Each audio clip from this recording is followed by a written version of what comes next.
Last lecture में हमने step index fibre के बारे में डिस्कस किया था। अब हम देखेंगे इस लेक्चर में स्टेप इंडेक्स फाइबर में प्रोपोगेशन कैसा होता है लाइट का, मतलब कि ऑप्टिकल फाइबर है ये। इस ऑप्टिकल फाइबर में लाइट का प्रोपोगेशन कैसे होगा, मतलब कि लाइट रे कैसे ट्रेवल करेगी आपकी इस ऑप्टिकल फाइबर के अंदर। तो स्टेप इंडेक्स ऑप्टिकल फाइबर में लाइट कैसे ट्रेवल करेगी, ये आपने एक ऑप्टिकल फाइबर लिया हुआ है। ये आपका ऑप्टिकल फाइबर का कोर है और ये क्लैडिंग लेयर है। दोनों का जो रिफ्रैक्टिव इंडेक्स है वो डिफरेंट है, मतलब कि कोर का रिफ्रैक्टिव इंडेक्स ज़्यादा है in comparison to cladding layer. Optical fibre के कोर में जैसे ही रे एंटर करेगी, और ये क्या है, ये बाउंड्री है जहाँ पर आपका दोनों लेयर्स का जो रिफ्रैक्टिव इंडेक्स है डिफरेंट है। तो ये क्या है, ये वो बाउंड्री है जहाँ से हम देख पा रहे हैं कि यहाँ से हमारा जो रिफ्रैक्टिव इंडेक्स है दोनों के लिए अलग अलग हो रहा है। तो जैसे ही आपकी इंसिडेंस रे अंदर करेगी, ये रे कैसी होगी, लाइट रे होगी। तो लाइट रे जैसे ही अंदर मतलब एंटर करेगी ऑप्टिकल फाइबर के अंदर, तो यहाँ पर देखिए जैसे ही वो टकराएगी सरफेस से, ये जो आपका बाउंड्री है, जब इस बाउंड्री से टकराएगी हमारी लाइट रे, रिफ्रैक्टिव इंडेक्स डिफरेंट होने की वजह से यहाँ पर क्या होगा, रिफ्रैक्शन होगा। आपका जो लाइट रे है वो क्या करेगा, इसी मीडियम में वापस आ जाएगा। यहाँ पर रिफ्रैक्टिव इंडेक्स क्या था, दोनों का अलग अलग था। जैसे ही ये बाउंड्री पर हिट करेगी, बाउंड्री पर जैसे ही आपकी इंसिडेंस रे, ये जो लाइट रे है वो हिट करेगी, तो रिफ्रैक्शन की वजह से आपका जो लाइट रे है वो क्या कर जाएगा, रिफ्लेक्ट बैक हो जाएगा, उसी मीडियम में वापस आ जाएगा। इसी तरीके से ये फिनोमिना क्या होगा, रिपीट होता रहेगा। तो जो आपकी लाइट रे है स्टेप इंडेक्स फाइबर के केस में ऐसे ट्रेवल करती रहेगी, इस वे में आपका ट्रेवल करेगी आपकी लाइट रे स्टेप इंडेक्स फाइबर के केस में। दोनों का रिफ्रैक्टिव इंडेक्स अलग अलग है, तो आपका जो प्रोपोगेशन ऑफ लाइट है वो कुछ ऐसा जिगजैग पाथ शो कर रहा है कि स्टेप इंडेक्स फाइबर के केस में जो आपका लाइट रे है वो जिगजैग पाथ शो कर रहा है। अब नेक्स्ट हम डिस्कस करते हैं ग्रेडेड इंडेक्स फाइबर के बारे में, कि ग्रेडेड इंडेक्स फाइबर के बारे में हम देखेंगे कि इसका इंडेक्स प्रोफाइल होता है वो कैसा होता है। तो स्टेप इंडेक्स के बारे में हमने देखा था कि जो हमारा रिफ्रैक्टिव इंडेक्स था वो डिफरेंट था, और वहाँ पर जो चेंजमेंट आ रहा था रिफ्रैक्टिव इंडेक्स में वो स्टेप के फॉर्म में आ रहा था, मतलब कि बहुत सडनली चेंज हो जा रहा था हमारा रिफ्रैक्टिव इंडेक्स। अगर हम कोर से क्लैडिंग में जा रहे हैं तो सडन चेंज हम देख रहे थे रिफ्रैक्टिव इंडेक्स में, लेकिन ग्रेडेड इंडेक्स फाइबर के केस में ऐसा नहीं होता है, सडन चेंज नहीं देखने को मिलता है। यहाँ पर हम ग्रेडेड इंडेक्स फाइबर की बात कर रहे थे, तो यहाँ पर हमने देखा कि स्टेप इंडेक्स में सडनली चेंज हम देख पा रहे थे कि जो रिफ्रैक्टिव इंडेक्स था कोर से क्लैडिंग में सडन चेंज हो रहा था, लेकिन ग्रेडेड इंडेक्स फाइबर के केस में जो हमारा रिफ्रैक्टिव इंडेक्स में चेंजमेंट होता है वो बहुत ही ग्रेजुअली होता है, मतलब धीरे धीरे होता है। तो अगर हम कोर की बात करते हैं तो कोर में जो रिफ्रैक्टिव इंडेक्स होगा सेंटर पे मैक्सिमम होगा, लेकिन जैसे जैसे हम कोर के वॉल पे जाएंगे, कोर के वॉल पे जैसे जैसे एंटर करेंगे तो जो रिफ्रैक्टिव इंडेक्स होगा हमारा वो क्या करेगा, धीरे धीरे रिड्यूस करना स्टार्ट कर देगा।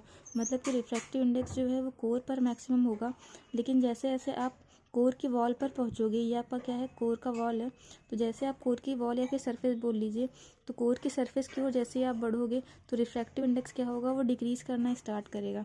तो अब इसका जब आप प्रोफाइल देखते हैं, इंडेक्स प्रोफाइल जब आप देखोगे तो यहाँ से देखिए आप देख पा रहे हो कि स्टेप इंडेक्स के केस में आपने देखा था कि सडन चेंज आपको दिखाई पड़ रहा था रिफ्रैक्टिव इंडेक्स में, लेकिन यहाँ पे आप ग्रेजुअल चेंजमेंट देख रहे हो कि देखिए सेंटर पे आपका, ये जो आपका सेंटर है, सेंटर पे आपका रिफ्रैक्टिव इंडेक्स क्या है, मैक्सिमम है, लेकिन जैसे ही आप सेंटर से वॉल पे जा रहे हो, मतलब सेंटर से सरफेस पे जा रहे हो कोर के, तो ये देखिए आपका ये सरफेस वाला प्लॉट है, तो सरफेस पे आपका रिफ्रैक्टिव इंडेक्स क्या हो रहा है, डिक्रीज कर रहा है, आप देख पा रहे हो। तो ये आपका क्या है, ग्रेडेड इंडेक्स के केस में आप एक कर्व देख पा रहे हो कि मतलब जैसे सडन चेंज देखा था हमने स्टेप इंडेक्स प्रोफाइल के केस में, लेकिन अगर हम ग्रेडेड इंडेक्स प्रोफाइल की बात करते हैं तो यहाँ पर हमें कर्व मिलता है, मतलब ग्रेजुअली डिक्रीमेंट देखते हैं हम रिफ्रैक्टिव इंडेक्स में। तो ये हमारा था ग्रेडेड इंडेक्स फाइबर का केस में कि इंडेक्स प्रोफाइल कैसा होता है। तो यहाँ पर हम स्लाइड कर्व देखते हैं और धीरे धीरे हमारा जो रिफ्रैक्टिव इंडेक्स है वो सेंटर से कोर की सरफेस पे जाने पर डिक्रीज करता है, और जो रिफ्रैक्टिव इंडेक्स होता है सेंटर पे मैक्सिमम होता है। ये था हमारा ग्रेडेड इंडेक्स फाइबर के बारे में। नेक्स्ट हम डिस्कस करेंगे, जैसे हमने हाँ, स्टेप इंडेक्स फाइबर के बारे में डिस्कस किया था कि लाइट कैसे प्रोपोगेट कर रही थी, मतलब कैसे लाइट ट्रेवल कर रही थी स्टेप इंडेक्स फाइबर के केस में। वैसे ही हम देखेंगे ग्रेडेड इंडेक्स फाइबर के केस में लाइट हमारी कैसे ट्रेवल करेगी ऑप्टिकल फाइबर के अंदर। तो ग्रेडेड इंडेक्स फाइबर के केस में लाइट कैसे ट्रेवल करेगी फाइबर के अंदर, तो ये हमने एक ऑप्टिकल फाइबर लिया हुआ है जो कि ग्रेडेड इंडेक्स फाइबर है। यहाँ पर हम देख रहे हैं कि हमारा ऑप्टिकल फाइबर के केस में मॉडिफिकेशन हो रहा है, मतलब कि हमारा जो भी रिफ्रैक्टिव इंडेक्स है उसमें थोड़ा सा कर्व देखने को मिल रहा है, सडन चेंज हम नहीं देख रहे हैं। तो इस कर्व की वजह से जो हमारा स्पीड, जो लाइट है, जो लाइट रे है, उसका जो प्रोपोगेशन है वो भी थोड़ा कर्व नेचर में हो जाएगा। पहले जो स्टेप इंडेक्स के केस में हमने देखा था कि जो हमारी लाइट रे थी वो स्ट्रेट ट्रेवल कर रही थी, क्योंकि वहाँ पर सडन चेंज हम देख रहे थे रिफ्रैक्टिव इंडेक्स में। लेकिन यहाँ पे सडन चेंज नहीं हो रहा है, ग्रेजुअली क्या कर रहा है, सेंटर पे तो रिफ्रैक्टिव इंडेक्स मैक्सिमम है, लेकिन जैसे हम सेंटर से सरफेस पे जाते हैं कोर के, तो रिफ्रैक्टिव इंडेक्स हमारी डिक्रीज़ होती है। तो उसी वजह से ये जो कर्व शेप हम देख रहे हैं रिफ्रैक्टिव इंडेक्स में, इसी कर्व शेप की वजह से जो हमारा लाइट रे है वो ट्रेवल करेगी, थोड़ी कर्व शेप में ट्रेवल करना स्टार्ट करेगी, मतलब कि स्ट्रेट लाइन में ट्रेवल नहीं करेगी, अब कर्व शेप में ट्रेवल करना स्टार्ट करेगी हमारी। तो जो कर्व शेप में ट्रेवल करेगी वो यहाँ से लाइट रे आपके एंटर करेगी फाइबर के अंदर। तो आप देखिए कि ये कर्व शेप में आपका अब लाइट रे ट्रेवल करेगा। तो कुछ ऐसा आपका कर्व शेप में लाइट रे ट्रेवल करेगा। वैसे अगर यहाँ से इधर से आपका लाइट रे एंटर कर रहा है तो भी कर्व शेप में ही आपका प्रोपगेशन जो होगा कर्व शेप में ही होगा, मतलब कि अब जो लाइट रे है वो कर्व शेप में ट्रेवल करेगी instead of travelling straight. Fine, ये था हमारा ग्रेडेड इंडेक्स में कि लाइट कैसे ट्रेवल करेगी। अब नेक्स्ट हम डिस्कस करेंगे फाइबर ऑप्टिक केबल मोड्स। तो मोड्स हमारा फाइबर ऑप्टिक में क्या बताता है कि ऑप्टिकल फाइबर के अंदर कितने पाथ लाइट रे फॉलो कर सकती है, मतलब कि जो आपकी लाइट रे है, जो आपका ऑप्टिकल फाइबर में जो लाइट रे एंटर कर रही है या फिर ट्रेवल कर रही है, तो वो कितने नंबर ऑफ पाथ्स में फ़्लो कर सकती है, मतलब कितने पाथ को फॉलो कर सकती है फ़्लो होने के लिए। तो उसके अकॉर्डिंग मतलब कि जो मोड्स हैं, मोड्स जो आपके डिफ़ाइन किए गए हैं वो दो टाइप्स के डिफ़ाइन किए गए हैं। एक मोड आपको ये बताता है कि जो आपका लाइट रे है केवल एक ही पाथ फॉलो कर सकता है, मतलब एक ही डायरेक्शन में फ़्लो हो सकता है, एक ही पाथ फॉलो कर सकता है।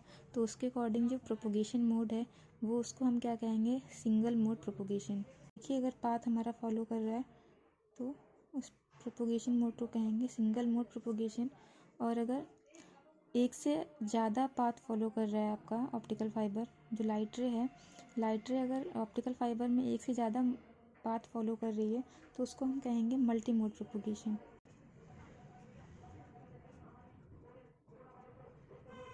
Multi mode propagation. अब मल्टी मोड प्रोपोगेशन के हमारे टू टाइप्स हो गए, एक है स्टेप इंडेक्स फाइबर जो हम पहले डिस्कस कर चुके हैं, नेक्स्ट है ग्रेडेड इंडेक्स फाइबर। तो सिंगल मोड फाइबर के केस में जो आपका लाइट रे पाथ फॉलो करेगी वो केवल एक ही पाथ फॉलो कर सकती है। तो अगर आपने यहाँ पर सोर्स लगाया है तो यहाँ से जो आपका लाइट रे जो निकलेगी वो लाइट रे केवल एक ही पाथ फॉलो कर रही है अगर ऐसे, तो ये आपका क्या कहलाएगा, सिंगल मोड फाइबर कहलाएगा। रिसीवर पे आप इसको रिसीव कर लीजिए ऐसे। ये आपका क्या है, सोर्स है और ये आपका रिसीवर साइड है। तो मतलब क्या है कि ये कोर है आपका, ये क्लैडिंग है। तो अगर फाइबर आपका एक ही पाथ फॉलो कर रहा है, लाइट रे आपकी एक पाथ फॉलो कर रही है, तो वो आपका सिंगल मोड फाइबर हो गया। मल्टी मोड फाइबर के केस में लाइट रे अगर आपने ये सोर्स अप्लाई किया है यहाँ से,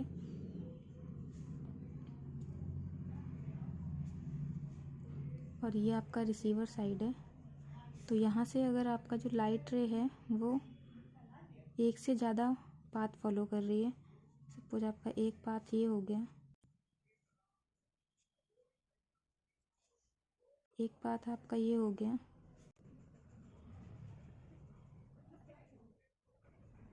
तो मतलब एक से ज़्यादा अगर पाथ फॉलो कर रही है तो ये आपका मल्टी मोड फाइबर हो गया। और यहाँ पर रिसीवर पे इसको रिसीव करिए, तो सिंगल मोड फाइबर के केस में जो लाइट रे है केवल एक पाथ फॉलो करेगी, और मल्टी मोड फाइबर के केस में लाइट रे एक से ज़्यादा पाथ फॉलो कर सकती है।